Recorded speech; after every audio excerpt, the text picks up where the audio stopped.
नमस्कार, आप देख रहे हैं नित्य न्यूज टीवी। आई रुक करते हैं बिहार की कुछ खास खबरों की और आपको बता दें, जदयू के गया जिला महानगर अध्यक्ष राजू बरनवाल ने आगामी विधानसभा चुनाव के दौरान शेरघाटी सीट से पार्टी के उम्मीदवार के रूप में ताल ठोक दी है। उन्होंने कहा कि अगर पार्टी ने मौका दिया चुनाव लड़ने का तो वह शेरघाटी को विकास के पैमाने पर बेमिसाल बना देंगे। और उन्होंने क्या कुछ कहा, आइए आपको दिखाते हैं। गजला से मोहम्मद सईद की खास रिपोर्ट। तीन दिनों से मैं घूम रहा हूँ। ये सौभाग्य है मेरा कि मैं इसी अनुमंडल का रहने वाला हूँ। बगल में बाराचट्टी है और बगल में रोशनगंज है। इस दोनों जगह पे मेरा मकान है और इस 3 दिनों में मुझे घूमने का सौभाग्य प्राप्त हुआ है। मैं सरघाटी पहले भी आता रहा हूँ, लेकिन इस बार जो घूमने का मौका मिला सभी परिवार के लोगों के बीच में, हिंदू, मुस्लिम, सिख, ईसाई, जैन, पारसी, बौद्ध, सभी धर्म के लोग भी रहते हैं। और इन 3 दिनों में हमको लगता है 15-16 गांव, सैकड़ों लोगों के साथ में, सैकड़ों परिवार के लोग हैं और सभी लोगों के साथ में जाने का जो सानिध्य मिला है हमको। आदमी तो अपने मुखारबिंद से ना जाने किन किन शब्दों का उच्चारण करता है, लेकिन मुझे लगता है कि मैं सौभाग्यशाली हूँ कि इस शेरघाटी के धरती पे आकर के अवतरण होने के बाद मुझे काम करने का मौका मिला है और मिलने का मौका मिला है सभी लोगों से। मैं आपको विश्वास दिलाता हूँ कि बहुत लोग पूछ रहे हैं कि क्यों आप आ गए, अटेंडम आ गए और आकर के मिल रहे हैं। तो मैं जिस पार्टी में हूँ, 2005 के बाद की जो सरकार का आगमन हुआ इस बिहार के धरती पे, उस बिहार के धरती पे निश्चित रूप से सभी के स्वाभिमान में 4 चांद लगा है। और इस चांद को बरकरार रखने के लिए आने वाले जो 8 तारीख है, उस 8 तारीख को पांचों जो दल है हमारा एनडीए, माननीय प्रधानमंत्री जी नरेंद्र मोदी जी, माननीय मुख्यमंत्री नीतीश कुमार जी, माननीय जीतन राम मांझी जी, उनका हम पार्टी है, रालोमो है उपेंद्र कुशवाहा जी का, चिराग पासवान जी का भी है, लोजपा, सभी पार्टी गठबंधन के लोगों का नेतृत्व का यहाँ एक सम्मेलन होना तय हुआ है।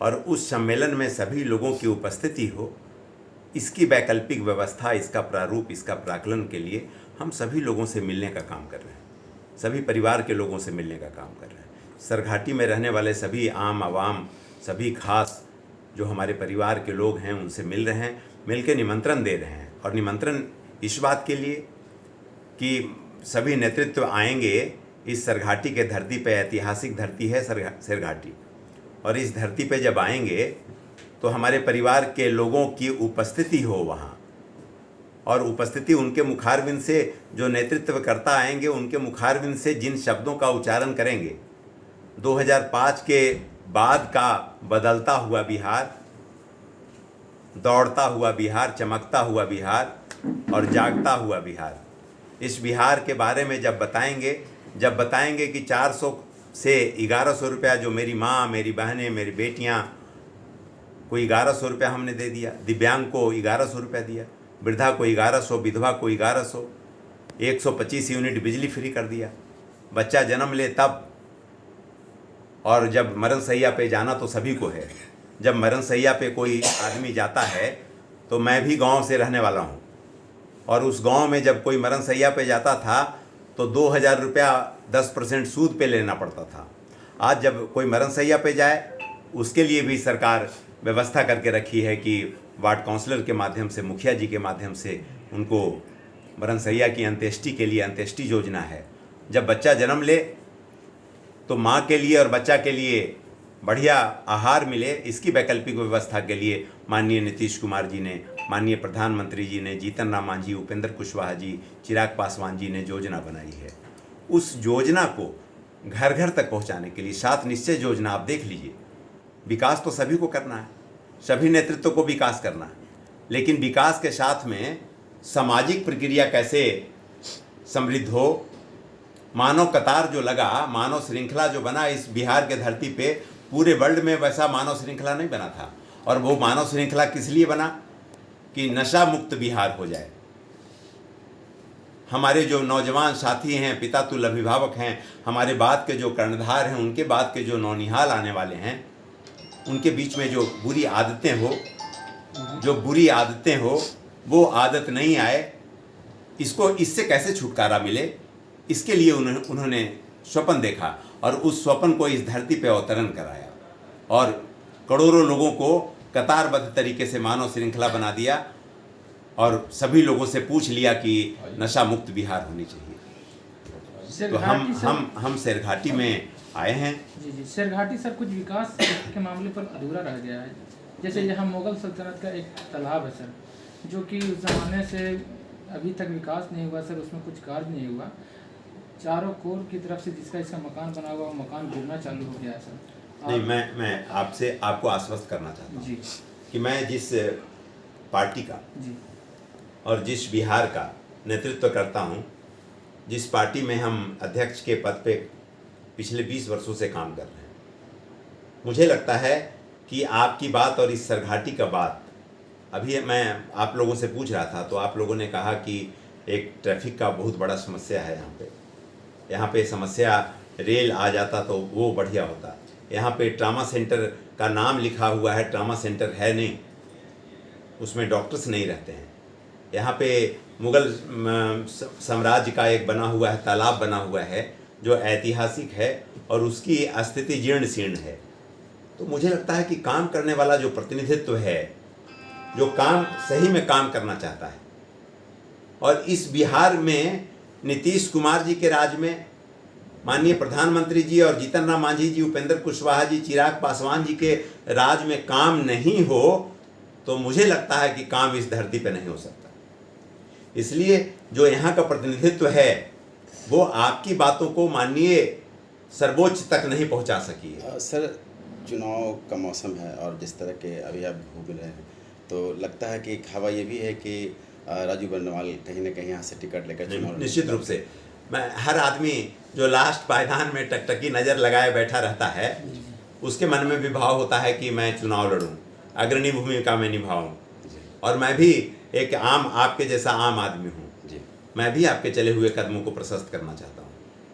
आपका जो मानव श्रृंखला है, उस श्रृंखला में कतारबद्ध तरीके से अगली पंक्ति में नहीं बल्कि पिछली पंक्ति में खड़े होकर करके और मानव धर्म का हम कर्तव्य अपना पालन करना चाहते हैं। और मुझे भी लगता है कि मुझे 5 साल का मौका मिलनी चाहिए। अगर शेरघाटी में, इस शेरघाटी के पवित्र धरती पे हमको मौका मिला तो मैं दिखाऊंगा कि काम क्या होता है।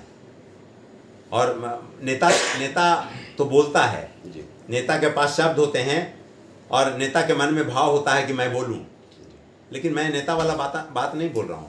मैं एक आदमीयता वाला, एक मानवता वाला बात बोल रहा हूं कि मुझे अगर मौका मिला, शेरघाटी से मौका मिला, तो मैं 5 साल में मैं काम करूंगा और काम कर करके मैं आपके बीच में रोज नित्य आपके बीच में रहूंगा और मैं शेरघाटी को बदल करके दिखाऊंगा। जितनी कामें हैं, इन सभी कामों को 6 महीने के अंदर में सॉर्ट आउट करके मैं आपके बीच में फिर बोलने के लिए तभी होगा जब आज टिकट का मिलेगी। वार्ता ये संकेत है जी। आज का अभी का वार्ता जो चल रहा है, हमको लगता है आने वाला विधानसभा चुनाव का संकेत है।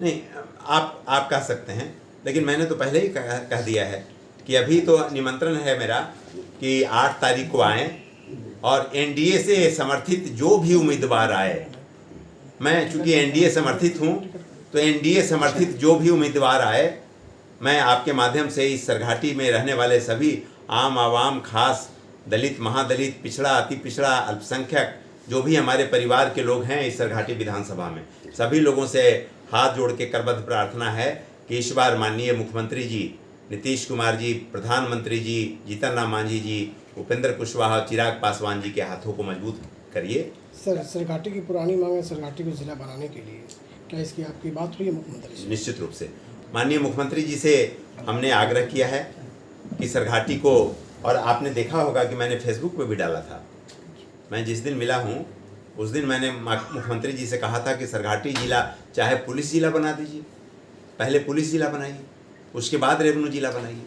अगर पुलिस जिला आपको नहीं समझ में आता है तो वहाँ की भौगोलिक स्थिति आप समझ लीजिए, आप रेवेन्यू जिला बना दीजिए। आपको जो बढ़िया लगे, और नहीं लगे तो दोनों जिला साथ में बना दीजिए। और हम आपको विश्वास दिलाते हैं कि माननीय मुख्यमंत्री जी काम वाले आदमी हैं, नाम वाले आदमी नहीं हैं, और मैं उनके चले हुए कदमों को प्रशस्त करने वाला व्यक्तित्व हूँ। मैं भी आपके साथ में, आप पत्रकार हैं, हमारे भाई हैं, चौथा स्तंभ हैं इस हिंदुस्तान के।